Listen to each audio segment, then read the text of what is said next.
ও বেশি স্টেট থেকে ও চেন্নাই বোর্ড থেকে ও টেকনিশিয়ান গ্রেড 3 কোয়ালিফাই করেছে। এটা নেওয়ার আগে আপনি এটা নেবেন। একটা জোরে হাততালি হয়েছে।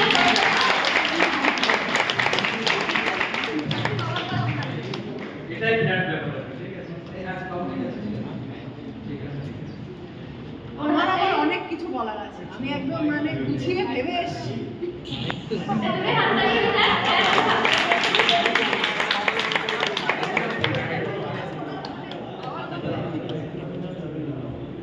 আচ্ছা, আমি মাইক্রোফোনটা অনিন্দিতার হাতে দিয়ে দিচ্ছি, ওর যেহেতু অনেক কিছু বলার আছে। হ্যালো সবাইকে, সব শোনো। আমার নাম অনিন্দিতা কুন্ডু, আমি ব্যাচ 210, আমি হালি শহরে থাকি। আমার এতটা ভালো লাগছে আমি বলে বোঝাতে পারবো না। প্রথমে শুরু করি তপবনকে দিয়ে। তপবন আমি যখন আইটিআইতে পড়ি, আমাদের ওইখানে ওই রাইফেল ফ্যাক্টরি থেকে চাকরি পাওয়াগুলো দাদা এসেছিল, ওনারা বলেছিল যে তুমি তপবনে যেতে পারো, তপবন না খুব ভালো টেকনিক্যালের ক্ষেত্রে। তখন থেকে আমি ভেবেছিলাম আমি টেকনিক্যাল যদি পড়ি আমি একমাত্র তপবনেই পড়ব। আমি কিন্তু একদম ফ্রেশার, আমি কিন্তু কোনোদিনও কোনো জায়গায় পড়িনি, আর তপবনেই করে কিন্তু আমার চাকরি হয়েছে। কোনো জায়গায় আমি জানতাম না কারেন্ট অ্যাফেয়ার কি জিনিস। রিমা ম্যাডাম আর এই সুচরিতাকে জিজ্ঞাসা করতাম এগুলো কী করে পড়বো কী করে পড়বো। যখন আমি পড়া ভুলে যেতাম আমি রাতে দাদাকেও বলতাম, ও রাতে আমি সব পড়া ভুলে যাচ্ছি। বলতো হবে হবে হবে হবে, হতেই হবে। একটা রকেট তো উঠবে, কিন্তু ফুয়েলটা কোথা থেকে পাবে, সেটা হচ্ছে তপবন। আমি কোচ ফ্যাক্টরিতে কাজ করবো, কিন্তু সেই তপবন থেকে। আমি যখনই ব্যান্ডেল স্টেশনে দাঁড়াই, আমরা সবাই তপবনিয়ান, আমরা ট্রেন দেখি, আমরা ট্রেনকে ভালোবাসি, ট্রেন আমাদের লাইফস্টাইল। এবার আসি ইন্ডিয়ান রেলওয়ের গল্প। আমার ইন্ডিয়ান রেলওয়ের জার্নিটা কী করে শুরু হলো। আমার ঠাকুর দাদু একজন লোকো পাইলট, আমার বাবা মোটর ভেহিকল ড্রাইভার, আমার জ্যাঠা কাকা সবাই রেলে চাকরি করে। এবং আমার খুব গর্বের সাথে বলতে ইচ্ছা করছে, আমার আর্থিক দুর্বলতার কারণ না রেলওয়েতে আসা, আমার একটাই কারণ, আমি ভালোবাসি। 17টা স্টার আলা রেলওয়ে সিম্বল নিজের নামের পাশে বসাবো বলে, ডটারের নাম থেকে কাটিয়ে এমপ্লয় নেম লাগাবো আমার নামে আছে। আমি বাবার নামে পরিচয় পাওয়ার জন্য, আমি আমার পরিচয়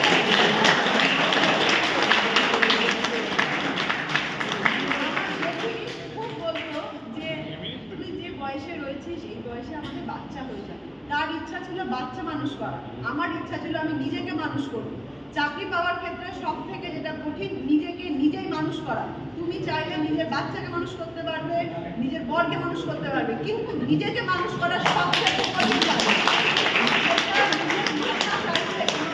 অনেক পৌঁছাতে হবে, এটা অনেক বড় কঠিন। আর তপবন মানে আমার কাছে কি আমি এটা বলে বোঝাতে পারবো না। শুধুমাত্র ওই মানে শুনতে পারবে বা রেলওয়ে কেন, বাবা 2023-এ 31শে মার্চ রিটায়ার করে। বাবা মানে বুঝতেই পারছো আমি একটু ভালো কথা বলতে পারি, কারণ আমার একটা ইউটিউব চ্যানেল আছে তার জন্য। বাবা যখন আমার রিটায়ার অফিসে যায়, তখন আমি সবার সামনে বলে দিয়ে এসেছিলাম 2023 সালে যে আমি বাবার পরবর্তী একজন সৎ ডেডিকেটেড বাবার মতোই একজন হার্ড ওয়ার্কার রেলওয়ে এমপ্লয়ি হিসাবে জয়েন করতে চাই। আমার আমি আমার বাবাকে যতটা পরিমাণে দেখি রেলওয়েকে ভালোবাসতে, আমি ওরকম ভালোবাসা দেখিনি। আমি যদি আমার বাবার মতো একজন এমপ্লয় হতে পারি, আমি ভাববো আমার জীবন সার্থক। এবার আমি তপবনের স্টাফদের সম্বন্ধে অনেক কথা বলতে চাই। স্যার যেটা বলতো, স্যার যদি বলে জামা কাপড় কেনা না, আমি জামা কাপড় কিনিনি। যে মেয়েটা প্রত্যেক মাসে একটা করে জামা কাপড় কেনে, সে মেয়েটা 2 বছর ধরে কোনো জামা কাপড় কেনেনি, কিন্তু তার মনে কিন্তু কোনো দুঃখ নেই। দুর্গাপুজো 2 বছর সেলিব্রেট করেনি, শুধুমাত্র ভেবেছিল রেলে জয়েন করবোই বা জয়েন করবোই। আমার বন্ধুরা অনেকে সেলে জয়েন করেছে, একটু খারাপ লাগছিল, কিন্তু মনে হচ্ছিল রেল, আমি রেলের জন্য, আমি রেলওয়ে এমপ্লয়। আমি রিমা ম্যাডামের থেকে প্রচুর শিখেছি, প্রচুর। এখানে শুধু আসলে যে পড়াশোনা দিয়ে শেখা যায় সেটা শুধুমাত্র না, কীভাবে নিজেকে যোগ্য করতে হয়, কারণ তোমার কোয়ালিটি লাগবে। রেলওয়ে কোয়ালিটি দেখে। রিমা ম্যাডামকে আমি দেখেছি, ম্যাডাম যদি মনে করে 30টা অঙ্ক করাবে তো 30টা অঙ্ক করাবে। ম্যাডামের যদি মানে গরমও লাগতো, ম্যাডাম আমি দেখেছি ফ্যানটাকে আমাদের দিকে ঘুরিয়ে দিত, ঘাম ফেলতো, কিন্তু ম্যাডাম অঙ্কটা করিয়ে যেত। ম্যাডামের মুখে কখনো মানে আমি ক্লান্তি দেখিনি। এবার আসে স্যারের কথা। স্যার যদি মনে করে আমি 4:30 অবধি পড়াবো, আমি পড়াবো। আমি স্যারকে আমি প্রচন্ড পরিমাণে ফেসবুক ইউটিউব অ্যাডিক্টেড। স্যার শুধু একটা কথা বলেছিল, মৃত্যু যন্ত্রণা থেকেও বেশি যন্ত্রণা হচ্ছে বেকারত্বের যন্ত্রণা। বাবা শুধুই বলতো চাকরি না, মুখের কথা বললেই চাকরি হয়ে যাবে। এদিকে নিজেই কিন্তু ইন্ডিয়ান রেলের এমপ্লয়, সে ভাবতেও পারিনি আমি একটা ইউআর ক্যান্ডিডেট, কোনো কাস্ট রিজার্ভেশন নেই, ইউআর ক্যান্ডিডেট হয়ে চাকরি পেয়েছি। আজকে যখন জেঠির ঘর থেকে বেরিয়ে আসছিলাম, সেই জেঠি আমার মাকে বলছে, তোমার মেয়ে ছেলের সমান করে দেখিয়েছে, আমার বংশে এখনো অবধি এই জেনারেশনে বাবা, জ্যাঠা, কাকা, দাদুর নাম আমি রেখেছি। আশা করছি যেন আমি এএলপি হতে পারলে আমার জীবনের সব আশা পূর্ণ হয়ে যাবে। অ্যাজ এ সোলজার হিসাবে নিজেকে ইন্ডিয়ান রেলওয়েতে দেখতে পারবো। আর আমি স্যারের প্রত্যেকটা কথা শুনতাম, মানে আমার খুব কষ্ট হতো, মানে পড়া কিন্তু যদি কেউ বলে যে পড়া খুব ইজি, আমার ক্ষেত্রে একদমই নয়। আমি খুব ইম্পালসিভ, আমি খুব চঞ্চল প্রকৃতি। 2 ঘন্টা পড়তে বসলে আমার খুব কষ্ট হতো, কিন্তু চোখের সামনে রেখেছিলাম ইন্ডিয়ান রেলওয়ে সিম্বল। 11ই সেপ্টেম্বর আমার বার্থডে, ওটাকে আমি দেওয়ালের মধ্যে টানিয়ে রেখেছিলাম আর ভেবেছিলাম এই বছরে তোমাকে চাকরি পেয়ে বেরাতেই হবে। আর যখনই কাজটা শুধু মনে হতো এই করছিস না তো, কেউ কিন্তু তোর সিটটা নিয়ে নেবে, পর পর পর কেঁদেছি। বিশ্বকর্মা পুজোর দিনকে এই ইনসিডেন্টটা না বললে হবে না।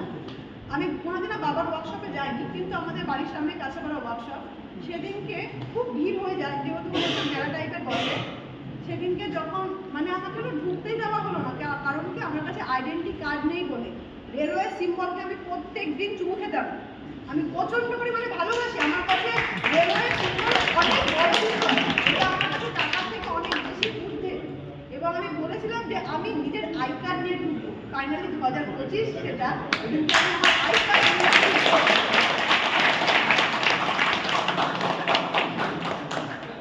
পুরো তপবন টিমকে, স্যারকে, আমার মা বাবাকে, আমার বয়ফ্রেন্ডকে, যে আমাকে এত দূর আসতে সাহায্য করেছে, তার সাহায্য ছাড়া আমি এখানে আসতেই পারতাম না। তার নাম হচ্ছে সৌরভ ঘোষ, কারণ সেই আমাকে এনসিইআরটির বইটা কিনে দিয়েছিল আর বলেছিল তুই এখানে পড়বি, এটা দিয়ে পড়বি। আর এনসিইআরটির বই না পড়লে সবাই আমরা জানি কোনোদিনই চাকরি পাওয়া সম্ভব নয়, আমাকে রেলে সবাই। আমার স্বপ্নটা এখানে আর একটা কথা বলতে চাই, আমি সব থেকে বেশি কখন খুশি হয়েছি যখন টেকনিশিয়ানের রেজাল্ট বেরালো। আমার সত্যি ভালো লাগছিল, বলে না ভাগ্য বিধাতা কোনো না কোনো জায়গায় কাজ করে। আমার র মার্কস ছিল 84.66, ওখান থেকে আমার 89.66 হয়ে গেছে। কিন্তু অনেকেই আছে আমার মতো র মার্কস পেয়েও কিন্তু তারা কোয়ালিফাই করেনি, এবং তাদের মনের যন্ত্রণাটা আমি বুঝতে পারি, কারণ স্যার সবসময় বলে একটা চাকরি পাওয়া আর না পাওয়ার মধ্যে হাজার হাজার কিলোমিটারের দূরত্ব। একটা নেগেটিভ করেছিলাম, আমার শুধুই মাকে বলছিলাম, জানো না স্যার প্রত্যেক দিন বলতো একটা নেগেটিভ ওই যে মটন খাওয়া বাদ দিয়ে দাও, মটন খাওয়া ভুলে যাও, মটন তোমার আর ঢুকবে না। এইভাবেই চলতাম। আমি সেই স্টুডেন্ট যে খুব চাইতো, রিমা ম্যাডাম যখন বলতো 80-র ওপর কে পেয়েছো, কারণ যারা হাই মার্কস পেতো তাদেরকে ম্যাডাম জিজ্ঞাসা করতো যে তোমার নামটা বলো, তার মধ্যে অনেকেই ছিল। আমি কোনোদিন আসতে পারতাম না, কিন্তু আমার কাছে চাকরি পাওয়ার থেকেও বেশি আমি নিতেছিলাম সেদিনকে আমাকে তপবন থেকে ফোন করা হয়েছে, তুমি এসো। এটা আমার কাছে চাকরি পাওয়ার থেকে অনেক বেশি, সেটা শুধুমাত্র আমিই বুঝতে পারছি। আর আমার সহপাঠীরাও অনেক হেল্পফুল, কারণ শুধুমাত্র এটা একা সাফল্য হয় না, আমাকে এখান থেকে কীভাবে ক্যালকুলেশনের স্পিড বাড়াতে হবে, আমার যে ছেলে বন্ধুগুলো আছে তারা অনেক হেল্প করতো। এই সুচরিতে আমাকে হেল্প করতো কী করে কারেন্ট অ্যাফেয়ার, জিওমেট্রিতে ভালোভাবে পারফর্ম করা যায়। সবাইকে ধন্যবাদ। আমি যেন আরও দূর এগাতে পারি সেটাই আমি চাই, মা বাবার মুখ উজ্জ্বল করতে পারি, আর তপমানকে যেন আরও ভালো সাফল্য এনে দিতে পারি, আর নিজে যেন একটা ভালো মানুষ হতে পারি, এটাই চাই। Thank you.